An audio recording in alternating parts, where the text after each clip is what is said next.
हे guys, जय Mahakal. Welcome to my channel Madhya Pradesh Aarambh. आपको पता है कि हम अपनी इस वाली सीरीज में अलग अलग कोचिंग संस्थानों के नोट्स को कंप्लीट करते हैं। तो आज हम पढ़ने वाले हैं दृष्टि IAS इंस्टीट्यूट से मौलाना अबुल कलाम आज़ाद, जो कि हमारे एथिक्स पेपर से संबंधित हैं। तो चलिए इनको स्टार्ट करते हैं।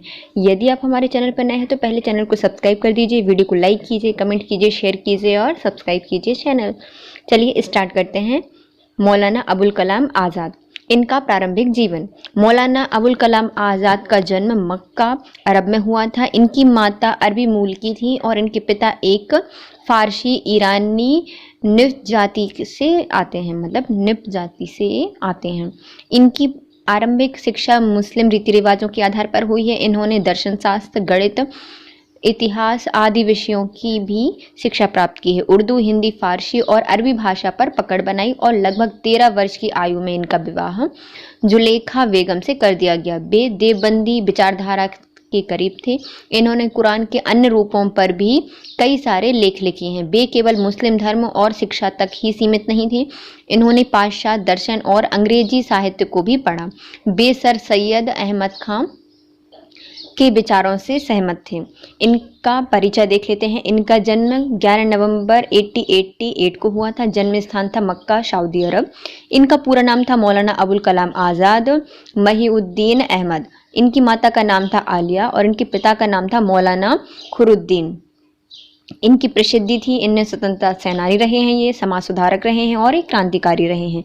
इनकी मृत्यु 22 फरवरी 1958 को दिल्ली में हुई थी।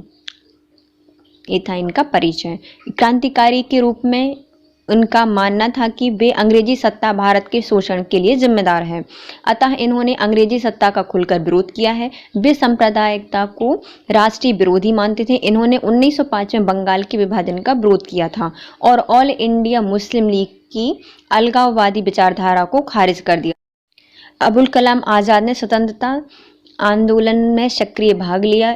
यह सक्रिय क्रांतिकारी संगठनों और गुप्त सभाओं में शामिल हुए। तत्पश्चात आपकी जो अबुल कलाम आज़ाद जी हैं, उनकी श्याम सुंदर चक्रवर्ती और अरविंद घोष जैसे क्रांतिकारियों को भी समर्थन मिला।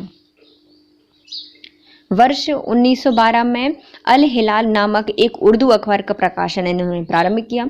इस अखबार में इन्होंने अपने प्रगतिशील विचार, कुशल तर्क एवं इस्लामी जनश्रुतियाँ और इतिहास के प्रति अपने दृष्टिकोण को प्रकाशित किया।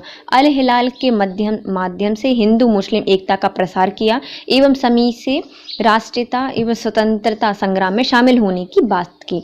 इन्होंने प्रसिद्ध पुस्तक इंडिया विंग्स फ्रीडम अर्थात भारत की जीत लिखी। इनकी पुस्तक दाम तर्जमान एक कुरान के कई संस्करण प्रकाशित किए गए और उनकी अन्य पुस्तकों में गुलाब ए खाजिर, हिज्र ओ असल, सिद्र ओ बसल और खतवात अल आज़ाद, तज़किरा और हमारी आज़ादी। देखिए इनकी पुस्तक कौन कौन से थे। 1912 में इन्हें अल हिलाल नामक समाचार पत्र निकाला, जिससे कि हिंदू मुस्लिम एकता पर इन्होंने बल दिया। उसके बाद इन्होंने क्या निकाले, इनकी प्रसिद्ध बुक है इंडिया विंग्स फ्रीडम। उसके बाद इन्होंने दा तर्जमान एक कुरान लिखी, उसका प्रकाशन कई भाषाओं में किया गया। इनकी अन्य पुस्तकों के नाम है गुबार ए खारिज, हिज्र ओ बसल, खतवात अल आज़ाद, तज़किरा और हमारी आज़ादी। अब आते हैं आज़ादी से जुड़े हुए आंदोलनों में अबुल कलाम आज़ाद जी की भूमिका।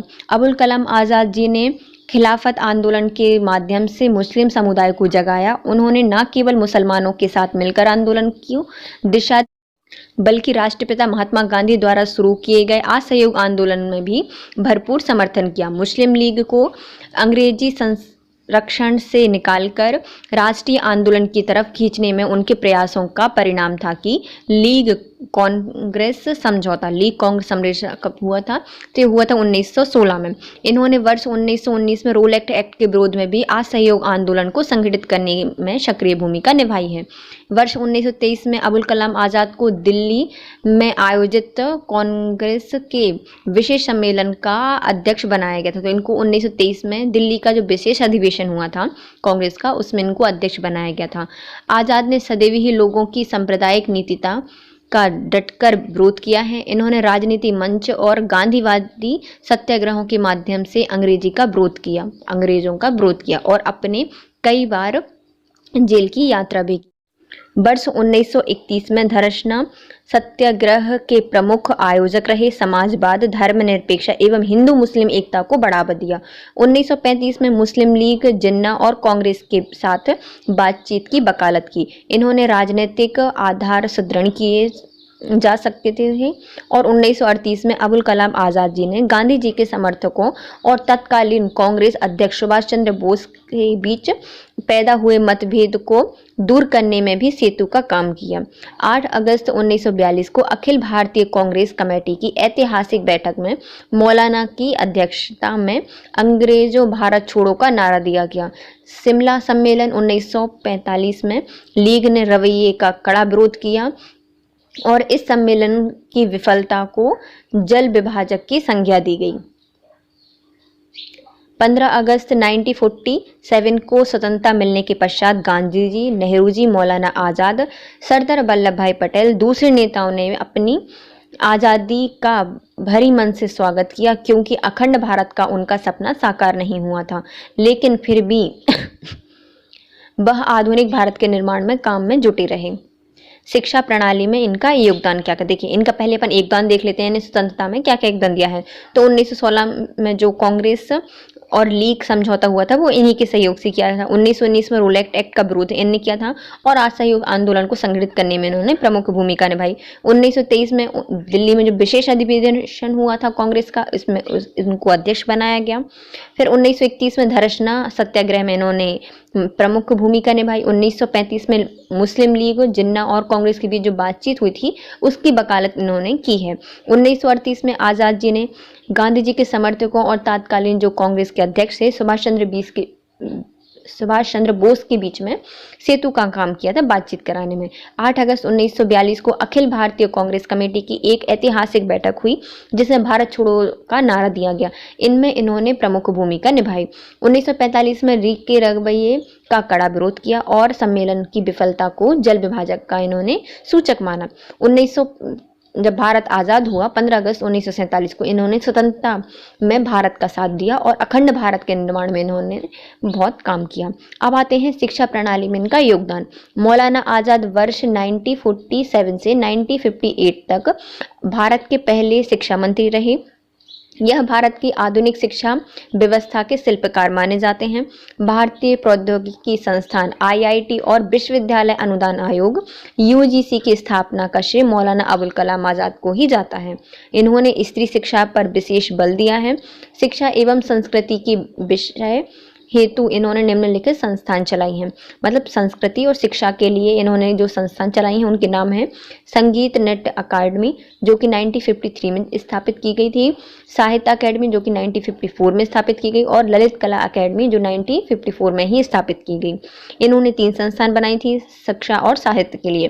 पहली संगीत नृत्य अकेडमी 1953, साहित्य अकेडमी 1954, ललित कला अकेडमी 1954। वर्ष 1950 के पहले उनके द्वारा भारतीय संस्कृति संबंध स्थापित या परिषद की स्थापना की गई थी। केंद्रीय सलाहकार शिक्षा बोर्ड के अध्यक्ष होने के नाते केंद्र और राज्य दोनों के अतिरिक्त विश्वविद्यालयों में उच्च शिक्षा, सार्वभौमिक प्राथमिक शिक्षा, 14 वर्ष तक की आयु के सभी बच्चों के लिए निःशुल्क एवं अनिवार्य शिक्षा, कन्याओं की शिक्षा, व्यावसायिक प्रशिक्षण और तकनीकी शिक्षा एवं कृषि शिक्षा जैसे सुधारों की वकालत की। वर्ष 1956 में इन्होंने अनुदानों के वितरण एवं भारतीय विश्वविद्यालय में मानकों के अनुरक्षण के लिए संसद के एक अधिनियम के द्वारा विश्वविद्यालय अनुदान आयोग की स्थापना की थी। तो विश्वविद्यालय अनुदान आयोग की स्थापना 1956 में की गई थी मौलाना अबुल कलाम आज़ाद जी की सिफारिश से।